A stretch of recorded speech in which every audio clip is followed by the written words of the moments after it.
Hey guys, welcome back.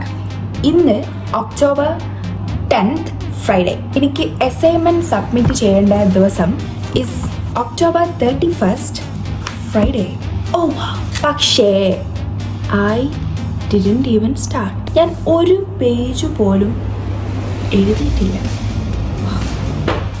Assignment നമ്മൾ ശ്രദ്ധിച്ച് എഴുതണം. ഇതിൽ ഓരോ ക്വസ്റ്റ്യനും for example first question describe the type of media. So ഈ ടെക്സ്റ്റ് ബുക്കിൽ മീഡിയ എവിടെയാണെന്ന് നമുക്കറിയാമോ? അറിയില്ല.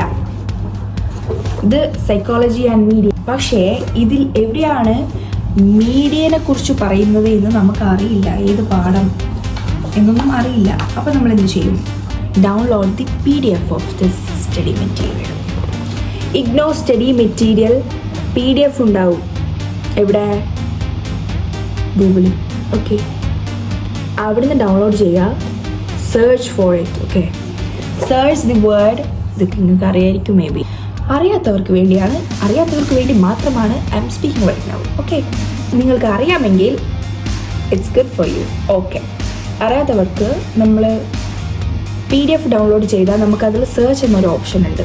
അതിൽ ടൈപ്സ് ഓഫ് മീഡിയ എന്ന് സെർച്ച് ചെയ്യുമ്പം അത് എവിടെയാണെന്ന് നമുക്ക് കാണിച്ചു തരും. അപ്പോൾ നമുക്ക് ഇതിൽ നോക്കിയിട്ട് ചെയ്യാം. ഇതിൽ തന്നെ വായിച്ചിട്ട് പോയിൻ്റ് ഔട്ട് ചെയ്ത് എഴുതാം. ഇതെല്ലാം എഴുതി വെച്ചാൽ we didn't get the mark. അപ്പം എന്ത് ചെയ്യും? നമ്മളിത് ChatGPT കൊടുക്കും. ദെൻ ChatGPT നമുക്ക് ഉത്തരം തരും. ഇത്ര ഈസി ആയിട്ട് നമ്മളിത് ഇത്ര നാൾ പ്രൊക്രാസ്റ്റിനേറ്റ് ചെയ്തത്. We are living a easy life, you know. Everything is in our fingertips. നമുക്ക് AI ഉണ്ട് ടു ഹെൽപ്പ്. ആലോചിക്കും പണ്ടത്തെ ആൾക്കാർ എങ്ങനെയായിരിക്കും ഒരു അസൈൻമെൻറ്റ്സ് ഒക്കെ എഴുതിയിട്ടുണ്ട്. They don't have a ChatGPT, you know.